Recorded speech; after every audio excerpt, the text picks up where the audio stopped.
Welcome to LOA Today. I'm Walt Thiessen here with life coach Dan Mangana. This is your daily dose of happy. We are so happy you decided to join us today. I love it whenever Dan mimics me as I'm doing this. It's great. It's not so great when I get it wrong, Walt, when you decide to change the wording and catch me out. I see what you're doing there. Yeah, lip syncing is a little bit tough if the recording doesn't stay the same, isn't it? Yeah, when you're just trying to change it. Well, that's where it reminds me of back in the day when Robin Williams, Billy Crystal, and Whoopi Goldberg did the what were they called? They were raising money. I can't remember what they were raising money for, but they did these specials every year.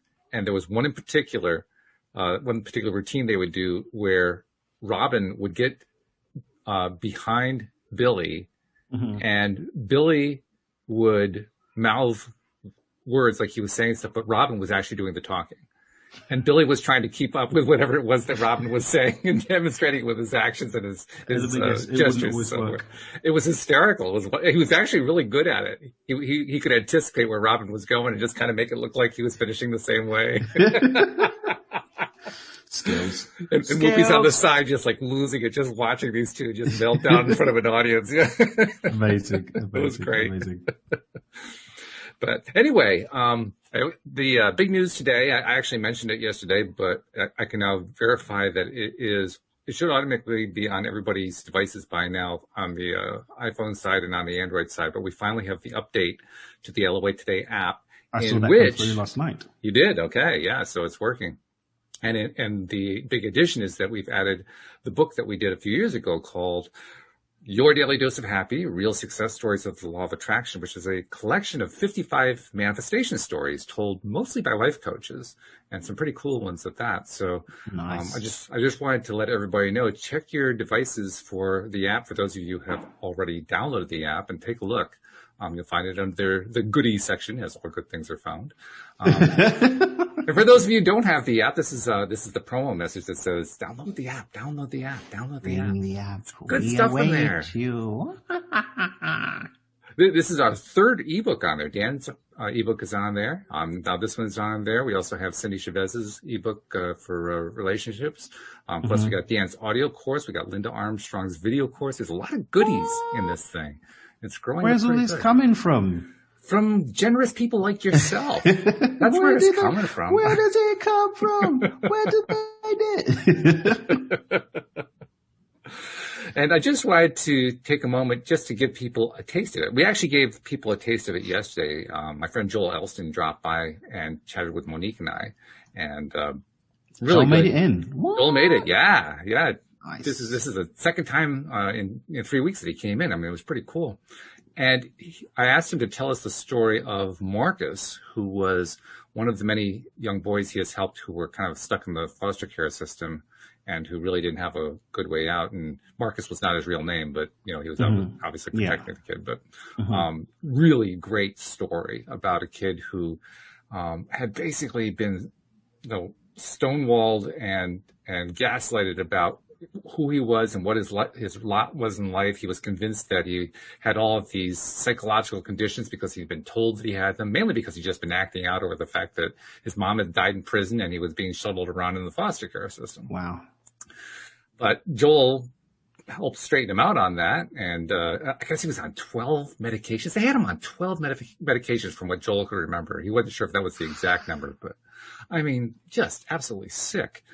But he helped the kid understand that really all that they were doing was they were just medicating the fact that they couldn't actually help the fact that he'd had a rough life. And then he was also further educating him about how the law of attraction works, how we can make our own lives. And the kid just got it. He grabbed it and ran with it and ended up turning his life around on a dime. I mean, just completely changed his attitude about everything. So cool. He had been, he was one of the many kids who get caught in the system for a long time who are, their grade is like oppositionally defiant. They're constantly causing trouble, doing poorly in school, always giving foster parents a hard time. Nobody will ever want to adopt them, that kind of thing. And from that moment on, after that meeting with Joel, First, he went to his foster mom and apologized for his previous behavior and assured her it would never happen again. And then he went to talk to his teacher and assured him of the same thing and promised that he now wanted to sit in the front of the class where he could learn everything that was being taught. I mean, he just completely changed everything around, turned his life around. And this actually happened, I guess the original incident happened about 5 or 6 years ago. He is now preparing to enter the university.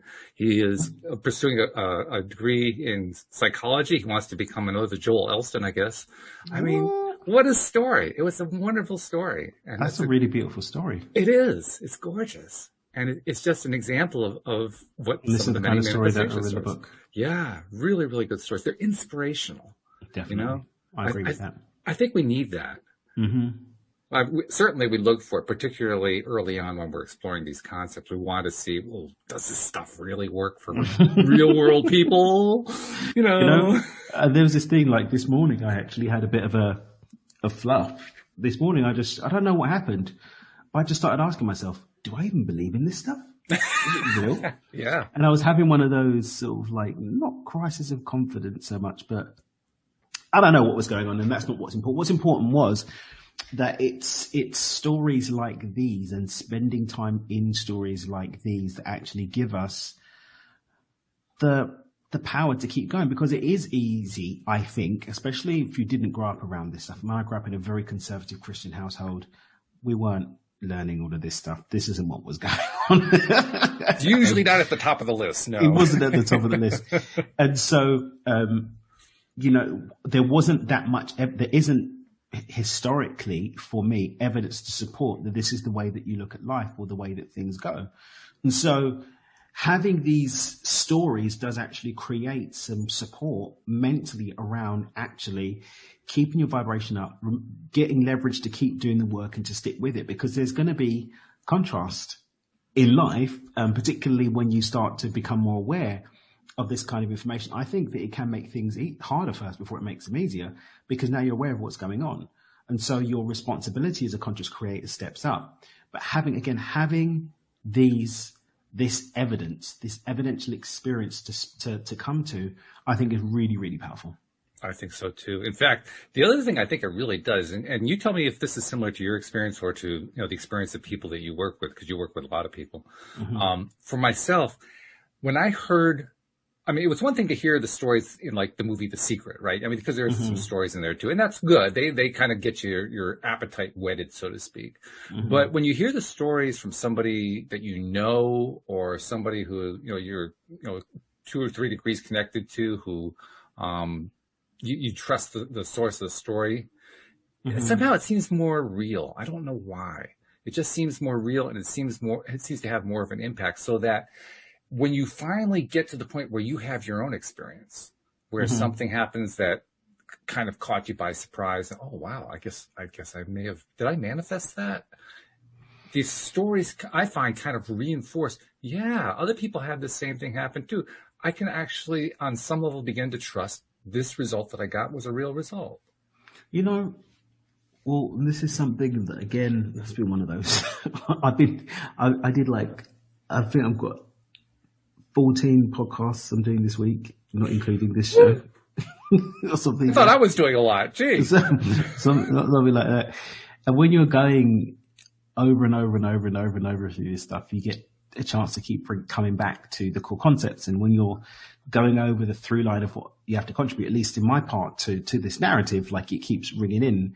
And one of the things that's been driven home really, really powerfully this week, again, is that possibility doesn't equal probability, but that probability's reduction only happens because of the illusionary distance that we create in our minds between us and the outcome.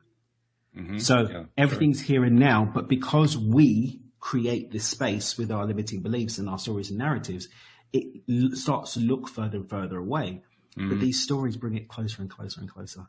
Yeah, and when it's real people, if Oprah Winfrey tells me a story, okay, Oprah Winfrey told me a story, that's great, but she's Oprah Winfrey. Right. If Bob up the road is telling me a story, now it's a bit closer. Yeah. Because there's more stories that I can layer on this, through this facade of, celebrity and stuff. But when it's real people doing real stuff, that distance just shortens. And that means that the narratives that we've got in our mind, creating this illusionary space, reduces to that chasm disappears, and it's more easy for us to accept the truth of the availability of that thing here and now.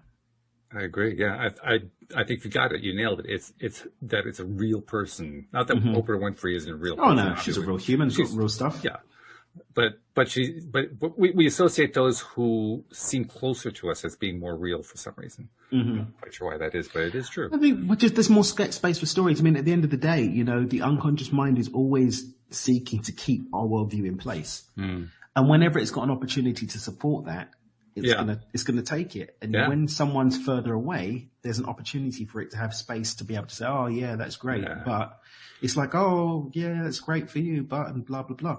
We don't have the space to do that so much when it's real people. It's not. It's like, of course, they're successful. They ripped people off. Of course, that person's successful. They got money, silver spoon in their mouth, or whatever. Right. Of course, that person's healthy. They've got good genes. Of course, that person's in a loving relationship. Have you seen how gorgeous they are?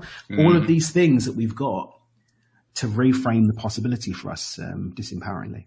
Yeah, I agree with you. That's it.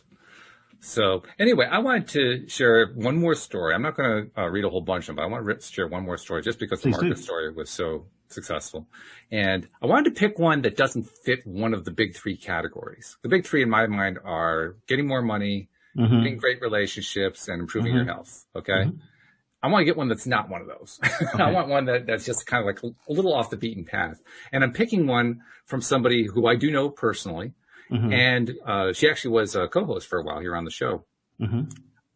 And it's a cool story because it's an unusual ask. So here we go.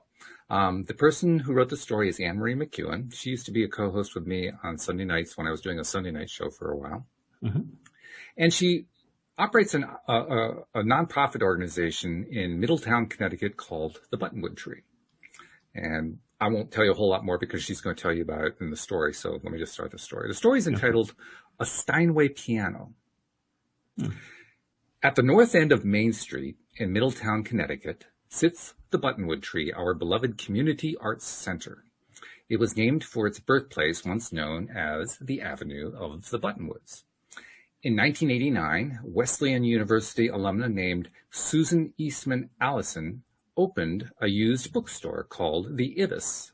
It soon became a hub of activity where creativity and community flourished. Besides being a bookstore, the Ibis became an informal gathering place for people to share their ideas and talents. It bustled with activity and brought positive energy to the neighborhood.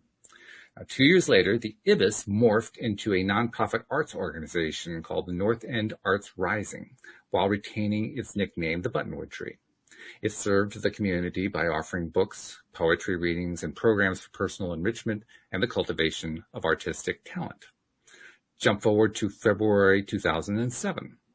I found myself needing to recreate myself after my retirement from my career as a dental hygienist, and more recently from my business as a food truck operator. I decided to volunteer in areas that interested me and see where it would lead me. In addition to serving Miles for Smiles and the Coalition for Children, I responded to a newspaper ad looking for volunteers to help write grants for the Buttonwood Tree.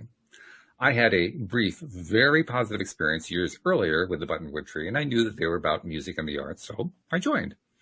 3 months later, one of the people on the grant writing team, Kunle Mwanga, and I probably mispronounced that person's name, so apologies, invited me to join the board of directors for the Buttonwood Tree, my first board position. I accepted, not knowing what it entailed, but believing that they were doing good work in the community. For about 9 months, I volunteered for all three organizations and learned all about North End Arts Rising and the Buttonwood Tree.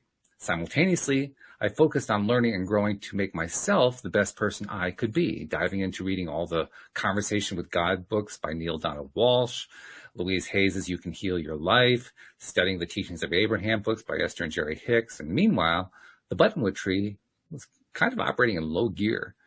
Suffering from the economic downturn and a lack of leadership after Susan Allison stepped down due to illness, and due to programming and funding needs reaching their lowest ebb, I helped to write some grants, and I did my best to inject hope, but half the board members wanted to just shut our doors.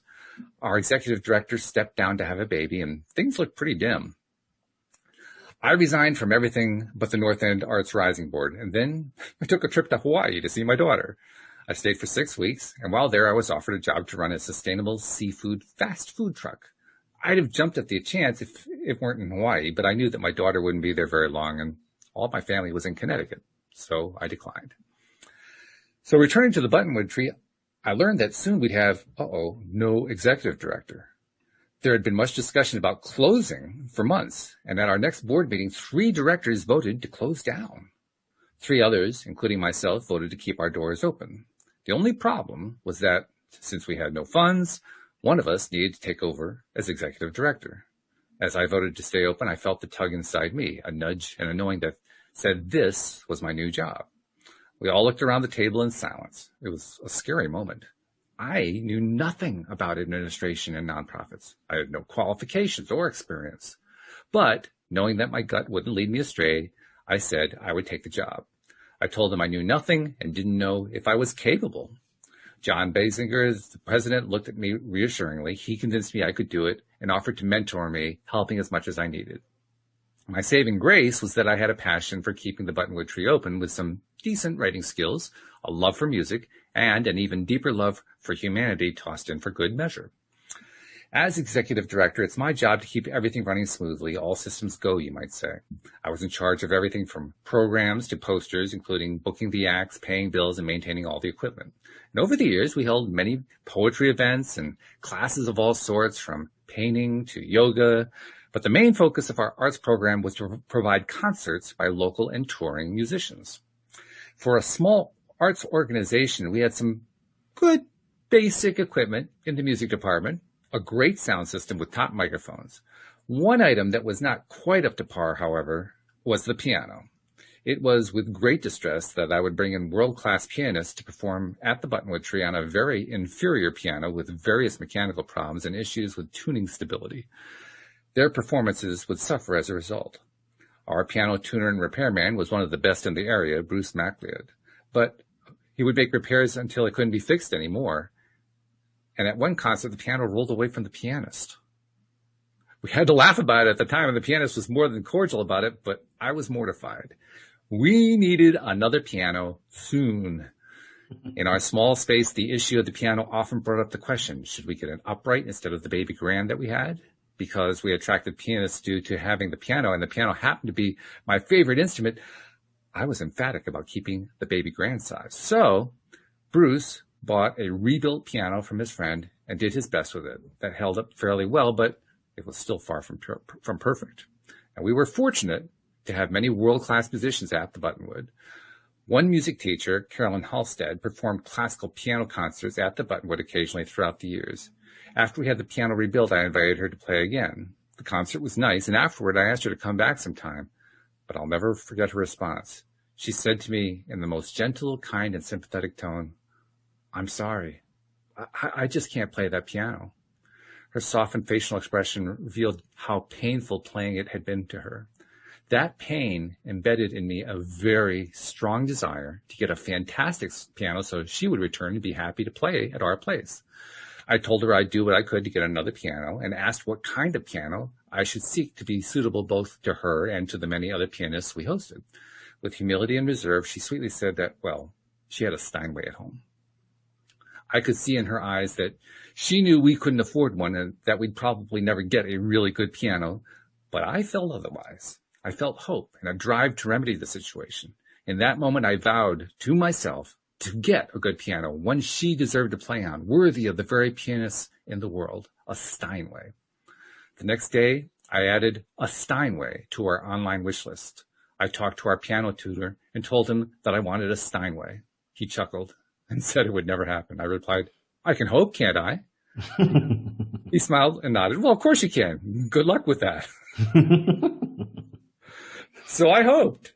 I imagined having happy pianists, and I talked about it with anyone who would listen. Concerts came and went. Pianists asked to perform, and I turned many of them down, saying someday when we have a better piano, we would be happy to host them. When I stood in front of the audience, welcoming them and introducing the musicians, I told them that we were hoping one day to get a Steinway piano for these wonderful pianists. I put out the word that we wanted a new piano, preferably a Steinway, and my passion for it never died.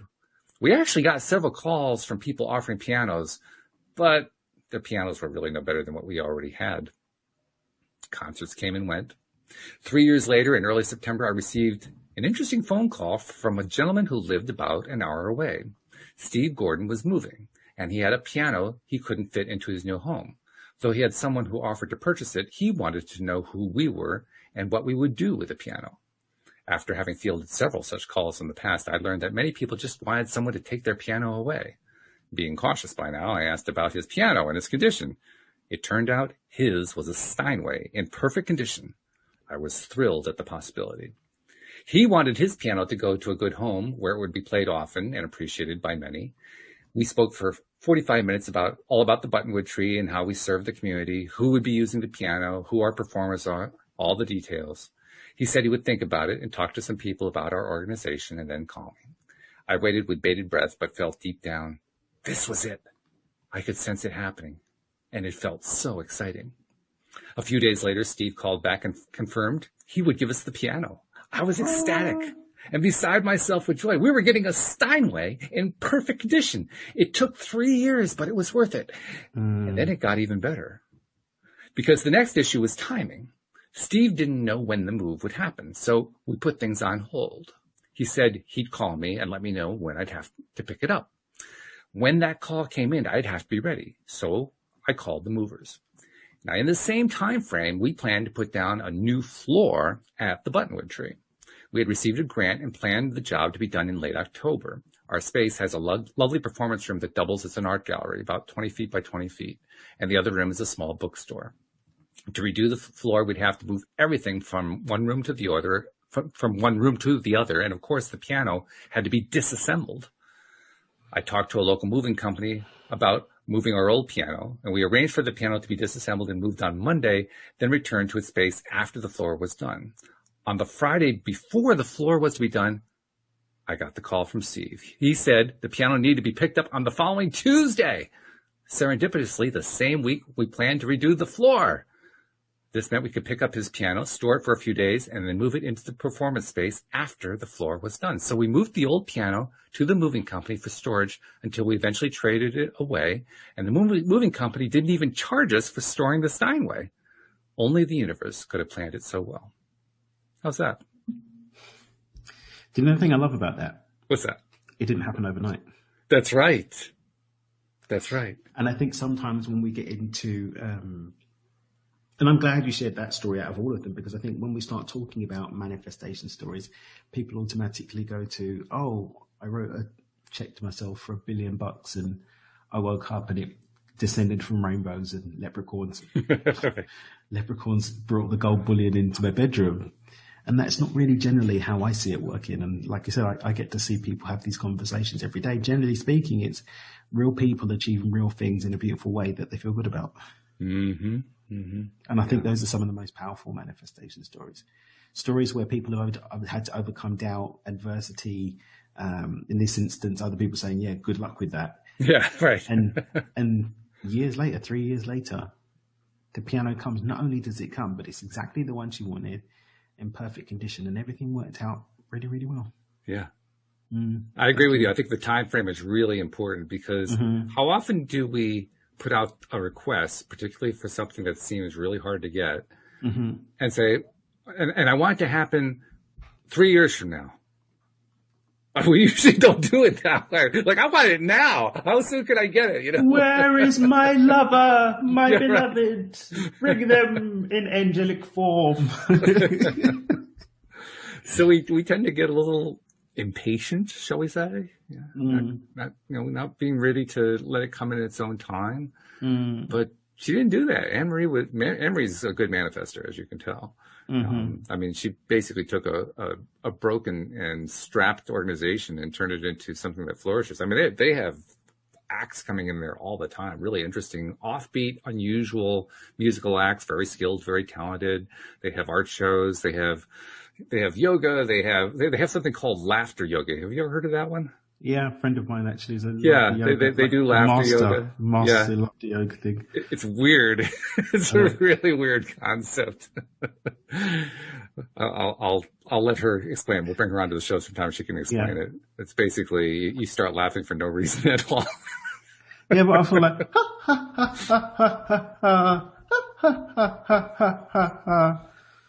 I was like, did get it? That's pretty much it, except it's a little bit more enthusiastic. But yeah. It's strange and strained too. But that's another thing.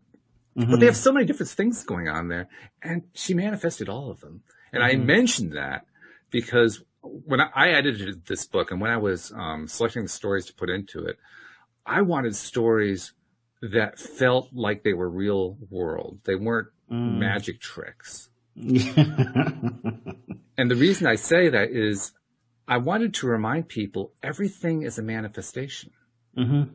Everything in our lives is a manifestation. What I was hoping that readers of the book would do is realize, yeah, they're cool stories. Yeah, they are manifestation stories, but they're very similar to the things that have already been happening in my life. I don't need to learn this. I already know it. I've already been experiencing this. Whether I've been experiencing manifesting stuff that I actually wanted, that's another question. That's the other part of it. That's the other part. I manifested something that I don't want. So many people know how to do that. Yeah, well, I guess I could do that. I do Uncle Walt. I know how to do it. But that's the thing. Once it becomes personally real, and I think that's the way to make it personally real, to recognize everything is a manifestation that's in our lives. I think that's where, for instance, the techniques you teach becomes so valuable, because you're tying in stuff to what actually happens in somebody's lives. They're not, or people's lives. You're not, like you said, you're not doing the unicorns and fairy dust thing. No. Because, well, first of all, it doesn't work very well. And second of all, you get results the other way, and you've had lots of results with people. But, the funny thing is people that hang around with me long enough realize that I may not lead with the angels, rainbows, and unicorns, but it generally ends up coming with rainbows, angels, and unicorns. It's like I've got another one of my guys is just hit the 7-figure club. Really? Another one of my guys hit the 7-figure club, and good for him. Yeah, but the funny thing is that he came down to Cabo to hang out for like a few days, and while he was hanging out, just here sipping cocktails by the pool, like the multi-million-dollar deal lands in his lap. Wow! While he's hanging around, like just hanging out. That's crazy. That's really crazy. And the funny thing was that I think he came down on the Friday. Unfortunately, that's the day Olga's dad passed away. So I didn't get to see him then. And the Saturday, because he'd flown in, and Olga said, look, she wanted some time to herself. So we still went out. We went fishing, although we didn't catch any fish. And then I didn't actually end up hanging out with him as much as I'd planned to, but he hung out with some of the other guys. And Tuesday, he and I had some time for a couple of hours. Then Wednesday, the next day, that's when the deal, like, he'd just been literally hanging out, working on his book, seeing some of our friends down here. And yeah, it just literally just sort of dropped in. So it comes that way, but that's not what we're leading with. We're allowing the magic to be a part of a very grounded experience that we're seeking to create. So maybe I was anticipating too much. Maybe I was inferring too much by suggesting that you stay away from the unicorns. I stay away from them on the front end, but they inevitably crash the party anyway. Okay. So they come through the door. What do you mean you don't want magic? It's generally what happens. So yeah, it's funny. So let me try to redeem myself. I'll go to the front end because that's the safe end at this point. The front end where you deal with just, I'll call it the more mundane stuff. And I don't say that in any way to disrespect the stuff. I just say it to simply point out it's just what we would consider the real world stuff. Yeah, everyday stuff. Yeah. So at that end, I mean, I know what you've taught in the ebook that you shared with us, Money Game. Basically just starting at very low monetary figures and intending that they manifest and kind of keeping track over time and doing a little appreciation ritual each time and building the number up over time. So I understand how you do it there. How do you do it with relationships, for instance? Well, I mean, we kind of allude to how through the book, because in the book I do give some, other examples, how to use it in your business and how to use it in your career and stuff like that, the same principles.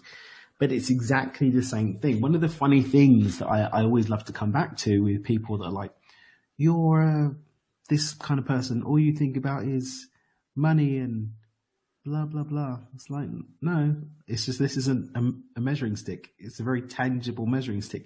If I apply a set of principles to create $10, right, and I apply them properly, the $10 will show up. If it doesn't show up, then I haven't applied the principles properly. But how I manifest $10, how I manifest the love of my life, how I manifest health in my body, how I manifest joy and happiness, it's exactly the same principles. The universe doesn't change the way that it's constructed based on what we're creating. But when I'm using something tangible like money, I've got an eyes-on clue as to whether I'm doing it or not. And once I have those principles and I've mastered them, using this measurable gauge as to where I'm at, then I can go and spin and direct it to everyone else, because ultimately what we get is who we are, and who we are is comprised of what we're choosing consciously or unconsciously, what our vibration is, what our beliefs are, and what our choices and behaviors are. When all of those things line up, something shows up, and I can practice and rehearse commanding my intentionality, my vibrational flow, my belief system narratives, and also my behavior using money, and then direct that to other outcomes also. You just used a very interesting word. It's one that Amy Blackford used a couple of Mondays ago, command, to command that something happen. And she's been really experimenting with that concept in a big way with some pretty interesting results. What does the word command mean to you that is really, germane to this whole process? Directing from a place of agency. Someone that's in authority makes a command. Ariana, my stepdaughter, tries to command, but she has no authority, so it's not really a command. It's like, dude, you need to go and have your shower right now. Okay. Right. Do you get where I'm coming from? Yeah. Like a commander in some kind of military force gives a command to their subordinates, because the subordinates understand that the relationship is, I accept those commands from my commanding officer. When I'm in true dominion, I'm in a position where I've established that the command flow between myself and reality is I speak and reality responds. We all have that, because in the beginning was the word, but we don't apply it or stand in that agency. In fact, we give that power away. We have our commanding button, we have baton, we have our magic wand, but we give that away and we put it down through blame, through passing the buck, and all we need to do is pick it up. Wave that wand. It's an important one. It's an important concept. And you mentioned your daughter, how she commands without necessarily being in a place of command. And I'm sure she attempts it. Well, I'm sure that in her own mind, she is in command. Otherwise, she wouldn't attempt it. She's, well, I am in command. I'm the one giving the command here. It's very straightforward. It's probably a bit of a surprise when it doesn't quite work the way she anticipated that it would. But isn't that part of it? Isn't it part of it is just believing you are in command? At the end of the day, we again, that whole thing of believing, the command that we have is a result of the belief that we have in our ability to command. And if we don't believe we're in command, guess what? We magic our way into a reality where we're not in command. So once again, the law of attraction proving that it plays out the way it is, because you're not in command. So guess what? You're not in command. Because the universe is not a tyrant. God is not a tyrant. Spirit is not a tyrant. The divine is not a tyrant. It's just, right, be better if you did be in command. But if you don't fancy it, I guess your subconscious is going to be in command, and then we'll see how that works out, because we are always making commands, but generally we're making them unconsciously through negative bias and from the space of our unconscious programs. And then we look and say, oh, it's fate, it's the devil, it's because I didn't shake my leg twice, or I didn't XYZ ABCD, I'm not vegan, that was coming. And we have all of these things, but no, it's just we surrendered the driving of the car to the navigator of the unconscious, instead of being consciously in the driver's seat and directing ourselves to where we want to go. That was pretty good. We actually got to the 34-minute and 15-second before the word vegan got included in the conversation. I didn't mention it at all last week, so you better factor that in. I'm going to stuff you with tofu. Vegans everywhere are celebrating.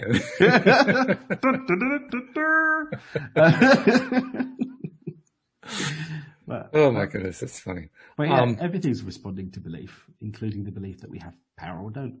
Or that we don't. Yeah, that's true. I was actually going to go somewhere with it. Where was I going? I was going to... You said command is a very interesting word you used, command, and you mentioned that it was brought up on Monday. And then it just all went out of my head. So I apparently didn't command it to come back. All right. Well, I'll tell you what, I'm going to divert for a second. That'll probably bring it back to me. All right. Okay. To remind people that good friend of yours who you introduced to the show, Debbie Garcia, is joining us tomorrow as a co-host. Debbie's in the house. Debbie's in the house. Yeah. That's somebody who learned how to command. Oh yeah, she's about it. she's definitely accepted that invitation. Definitely. In a big way. Yeah. Yeah. I've described her earlier this week as a force of nature, as a superpower in a small body. I mean, she is bigger than she looks. She is. She goes powerful. She's this powerful presence on the microphone. It's really something. So I'm looking forward to beginning that new chapter here on LOA Today and adding her story and adding her voice. And I guess we're actually going to be talking about kind of combining forces, because I guess we're going to talk about combining what we're doing here with what she's doing there and mixing it up. And I'm not quite sure how all that's going to work out, but it should be fun anyway, no matter how it works out. So let's see. Did that cue in my mind what I was trying to bring up? No, it didn't. Not at all. It didn't work. So let's see. Where can we go with it instead? Well, commanding. I know that commands for me are something that for the longest time seemed outside of my realm. Because I had bought in, like most people do, to the idea that, well, you have to be that person in authority. You have to be given that authority and then you can give a command. But then I tried computer programming. And in computer programming, everything that you type into a computer program is a command. They're all commands. They may be really small commands like turn on monitor. You know, it may be nothing more than that, but it's still a command. And programmers describe it as a command. What that did for me is that it gave me a completely different perspective on command. And it made me question something. I want to ask, this is part of what I wanted to ask you about, I think, but I still don't quite have that original thought. The original thought. But it's in that direction. The idea of authority. Literally, the word authority derives from the word author. To author something, to write something down and publish it and distribute it is where the origin of the word authority comes from. It's the same basic root. We in our modern societies take it quite a bit further than that. I mean, there are a lot of people in authority who've never, written a word in their lives. They don't necessarily know anything about how to write a book, but we've expanded it quite a bit. And I guess first question to ask you is, to what degree do you think writing something is important in terms of being designated an author? In other words, can you self-authorize by being a writer? A lot of people try to do that. A lot of people want to become authors because it gives them credibility, and it works. I mean, people buy into how credible you are based on what you write.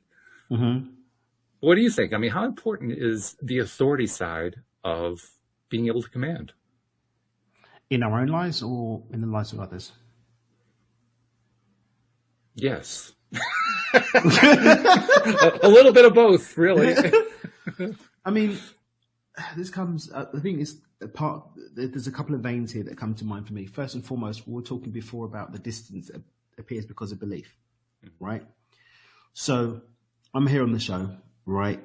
I've been in Wall Street Journal, I've been in Forbes magazine, I'm author for I'm now a contributor to a respected magazine. I'm in podcasts all over the time, blah, blah, blah. That's great. But I can buy a lot of that. I could pay a PR agency to get me put in a magazine. Yep. What's the substance of what I say? And is what I'm saying actually making a difference in your life? So often we get bought or sold, and buy into these ideas, or because somebody is this or somebody's that, that person's going to save me, or what they've got to say is going to be the truth for me. But is it? I don't know. I haven't tried it. And there are people that I've seen in my own life, seen it firsthand, giving up the opportunity to have something real because they're chasing after a story that hits the right switches in our head and allows us to buy into it. There's a guy called, I think his name's Mike Winnett or something like that. He runs around on YouTube going for people in our industry and basically debunking the ones that are fake gurus, and he calls them entrepreneurs. And he's got this show that he has, and you've got to look at it. It's hilarious. It's got the one called Entrepreneur Bingo. And he's basically got like these things that are in a picture. Now, it's not about entrepreneur. It's basically effective selling. But what's happened is people are taking effective selling strategies and applying it to sell things that aren't maybe the value that they are, because the buying process is psychological. You can tweak someone into buying something if they don't need it. You can get them into a state where they say yes, whether using NLP, the right word patterns, whether you know how to dance around objections. It's actually crazy, the voodoo magic that can go on in sales. And Jordan Belfort, the Wolf of Wall Street, really popularized these ideas, I think, because he did actually, he was making millions and millions and millions, getting people to buy stuff, and they were like, they were having short circuits. But this guy, Mike, is basically going after people. Now, some of the people he goes after, I actually know that their work is good. Maybe they had a few bad reviews, or they didn't have the right customer service. But because they followed this method, he said that they were wrong. Point being that I may not even have something that's real, but I can sell you on it and get you to buy into it. Some of these people that we're chasing or looking up to, they just know how to present information in a way that you buy into it. Mm-hmm. So the authority that comes from some of these things is sometimes warranted and sometimes not. I'd invite the listeners to look behind the veneer and actually see, is this giving results in my life? Right, because that's ultimately where the rubber meets the road. That's really what counts. Exactly. Yeah. And we can get caught up in the sexy stuff that's not even really real. But anyway, that's what I have to say on that one. In terms of our own life, stop waiting for some external validation of your power. You were born with the authority to command in your own life. Stop waiting for someone to give you a blue tick on your social media profile, or for someone to pat you on the back, or to get that feature that you're waiting for to validate you. That be validated within yourself to command your own life. It's the ultimate validation, really. Mm-hmm. It has to come from within. Otherwise, it's not going to be as meaningful. We often associate the meaning coming from somebody else, but it's actually more meaningful when it comes from ourselves, I think.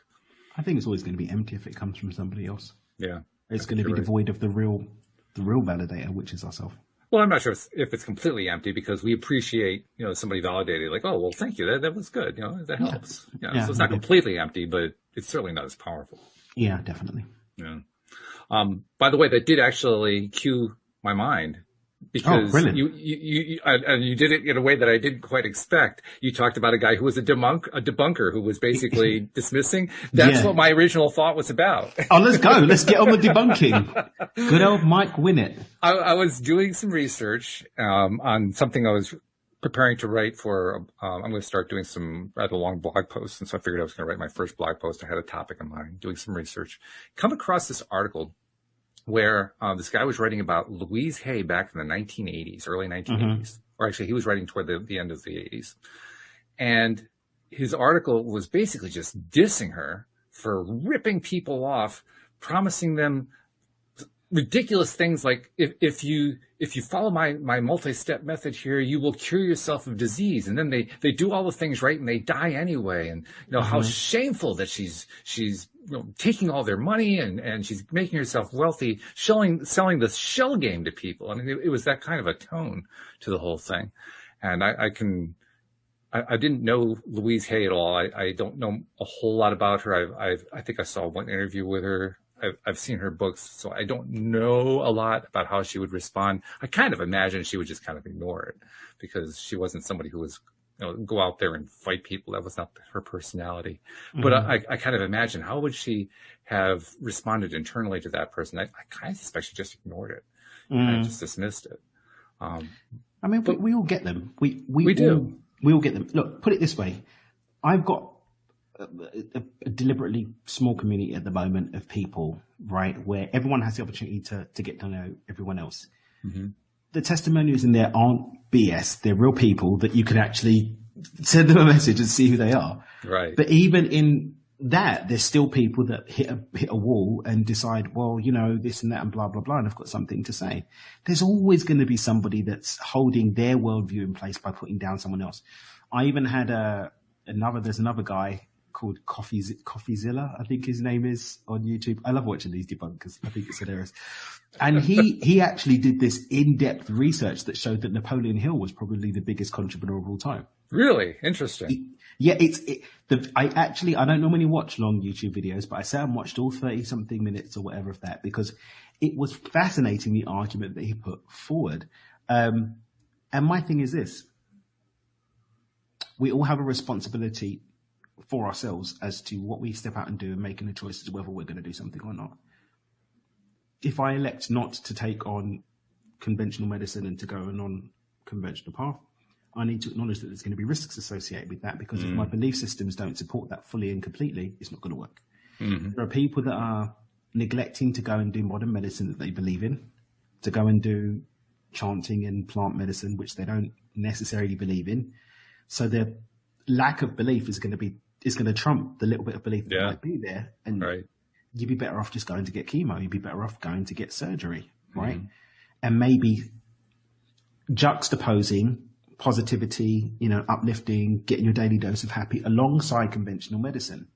I think sometimes people not really making that connect, go into using magic when they don't even really believe in it. They're having my crisis of confidence I had this morning, but at a deeper level, on top of the stress of dealing with a challenging situation, and then wonder why it doesn't manifest. Right. Yeah. No, that's true. And then blame the person and blame the messenger. There are enough people who have successfully applied the work of Louise, whose legacy continues in Hay House, which millions and millions and millions of books. But guess what? Not everybody that applies some of that stuff is going to work. I mean, I've been to Dr. Joe Dispenza events. I've seen people that came in on a wheelchair leave without a wheelchair. I've seen people come in blind and leave able to see. I've seen it with my own eyes, and yet people will still say Dr. Joe's full of poop. Mm-hmm. No, Dr. Joe is just someone that's created a space where we can heal if we are ready to heal, but we're not always ready to heal and then complain that the healing doesn't happen. I think we have to just take responsibility for our own journey and stop blaming other people. That's why. Well, I think you hit the nail on the head, taking responsibility for our own journeys. Because the thing that I took away, and I can't say I've done as much looking into the debunkers as you have. I have checked out a few of them, but not perhaps as many as you have. These two are hilarious. One of the other one, Coffeezilla, he actually sometimes gets them to come on and has a showdown, and he gets a moderator and has a showdown with these people. And it's amazing to watch in action. You got to check it out. What do you mean amazing? What's the amazing part? Dude, you're selling crap. And they'll still be well, if people don't, blah, blah, blah, blah, blah. And you can see they're I'm going to use this because no press is bad press, and I'm going to use this to get you literally see it playing out. And you're just oh my God, this is a train wreck. Yeah, right. This is a train wreck. So yeah, it's hilarious, I think. I guess what I was thinking when I saw this particular article that I referenced about this guy debunking Louise Hay is I looked at who he was because I had some bit about his credentials and so forth, and he was I would describe him in very generic terms as being a moderate to liberal Christian minister. Mm-hmm. And he was dismissing from that perspective, and pretty harshly in some ways, which I thought was interesting. I'm not used to that genre of minister being that negative. I mean, they can. It's not like they can't do that, but I'm just not used to seeing that from generically that kind of minister. But I was seeing it here, and I kept thinking about, okay, so what were his particular criticisms? And I kind of went through them one by one, and I asked myself, okay, so what is he thinking instead? And as I started piecing it together, I realized what a limited view of life he had. Very, very small frame that his understanding of how life works operated in. And it almost felt like a straitjacket. which is really interesting. I didn't quite expect, I expected to kind of like, be pissed off at the guy or something like that. That's not what the reaction was. The reaction was pity. I felt sorry for him. And I don't mean like, well, I feel sorry for this guy. He doesn't get it. No, like I really felt sorry for him. Like, oh God, I feel embarrassed for him. That's the way I was feeling. It was a really interesting thing. I guess it's just another example of how perspective works, because everybody brings different perspectives and different perspectives lead to different conclusions. But it was really interesting, just very interesting to kind of see through the eyes of somebody to the extent that I could, who doesn't see eye to eye with me at all, who doesn't get what we're talking about. Who, if he was listening to this podcast, he'd write a really nasty article, I'm sure. But and you know what? Understanding from his viewpoint was really weird. One of the things that I love to keep in mind, is maybe it's not for them. Well, obviously it's not. Yeah. And maybe his way of creating works for him. Maybe it does. Yeah. I know some prayer warriors of all different faiths and religions that when they get down and put a prayer together, it moves mountains and things happen. They're not using the law of attraction. Per se. As far as they're concerned. Right. But truth just is. And the fact is that the universe is constructed on a series of laws, and we access the truth of those laws through different names, through different guises. It's like my purple brick theory. So many people are looking at this thing and calling it a different name and getting the same result, positive or not so positive. Ultimately, what comes down is our personal relationship to it, and are we living a life that we want to live? And as you were saying that, I remembered one of the things I did. Whenever I deal with somebody who's coming from a strong Christian background, I always keep in my back pocket the idea of sowing and reaping, because any Christian can identify with that.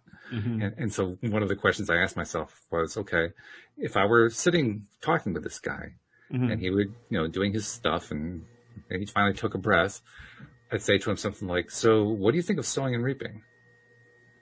Just, open question, right?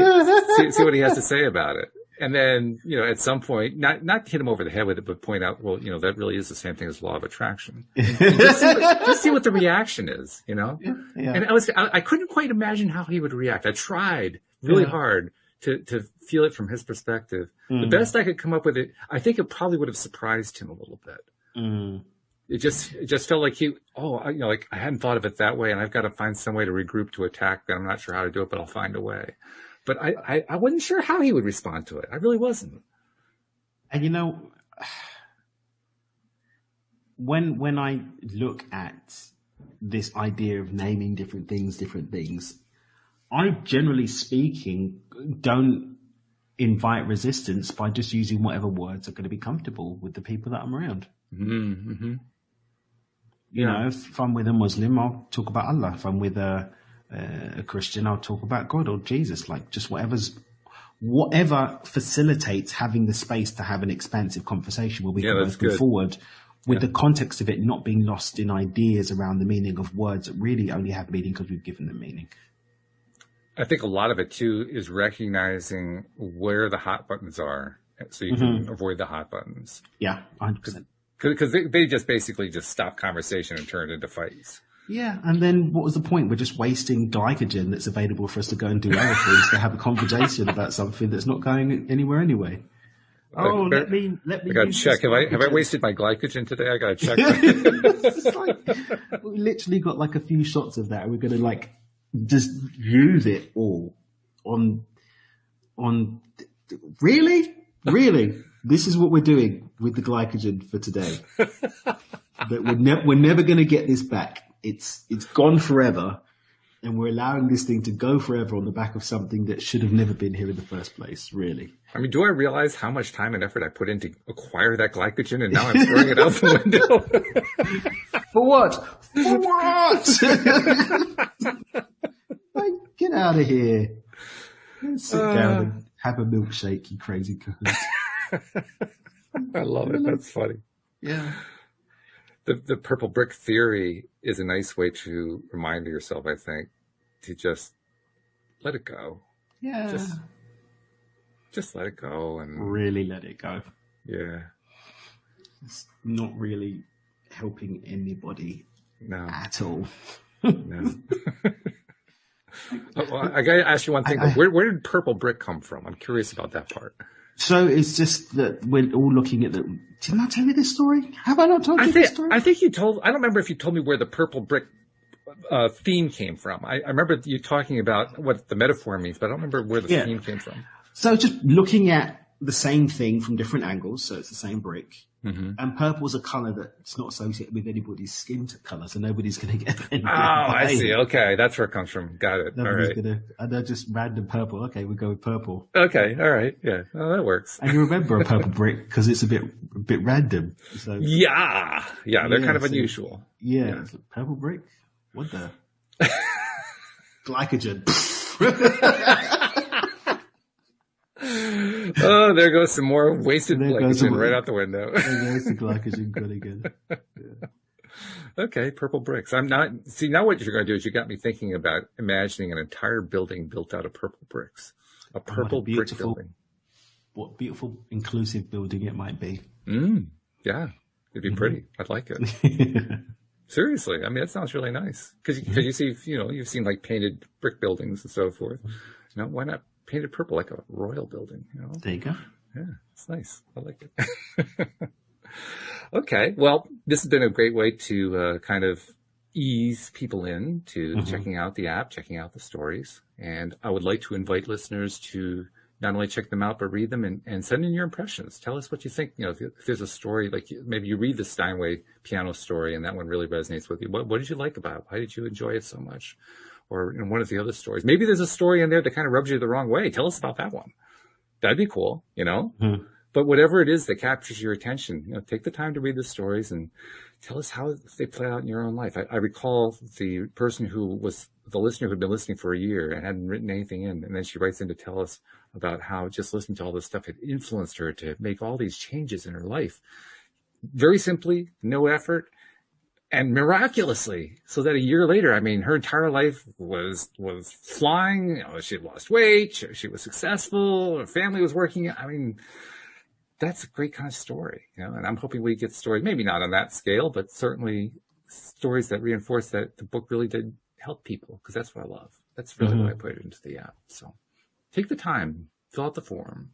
And by the way, I did get that other form in there. When I took the time to put the book in, I put the second form in. So now you aren't limited to an ask a question form. You can just do a regular contact form too. They got 2 different forms in there. You don't have to say, oh, well, this isn't really a question, but I wanted to send it in. You just use the form. It's simple. So. Okay. Well, thank you very much. I hope this was a kind of a nice break from the other 13 podcasts that you did. I hope we shifted it around a little bit, because you gotta do, otherwise it can get kind of, what stale? Is that the word? Oh no, because do you know what it is? I've been really blessed. I always get really either, whether it's guests for my podcast or guests or, hosts that I'm guesting on, I always have really cool conversations. This morning, we had one, we got going, realized that he had another meeting. I had another podcast. I went and recorded that podcast, came back and we finished up. I love it. Recording. Excellent. Yeah. It was just a really expansive conversation. We're probably going to end up doing some kind of project together around social inclusion. He works for the local government down in San Diego, cool. Works on their social inclusion programs and wants to do something together. And then I've got another one in an hour. Who knows what adventure that's going to be too. So it's been really, really, really cool. Really cool. Oh, that's good. Cool. Yeah. Well, that's what keeps it going for me. I know anytime that I'm doing an episode and it gives me that lift, I want to do the next episode. So if it's doing the same thing for you that way to do all these different shows, more power to you, man. Yeah, definitely. Really cool. I've found that the ones that perhaps don't have as deep a resonance, I haven't had any bad ones, but ones aren't as deep a resonance, they come, it's a pleasant experience, and then they're outshined by the others that are like, whoa, I've got a, like one guy, I was on his podcast a week or something ago. He was already coming to Cabo for a holiday. He's like, I can't wait to come down. We're going to hang out. Let's do some content or whatever. So it's like, yeah, let's do it. Really good. All right. Good stuff. All right. Well, thank you very much for the time that you spent with us. We really appreciate that. Hopefully our friend Alex is going to be back soon. We really miss her.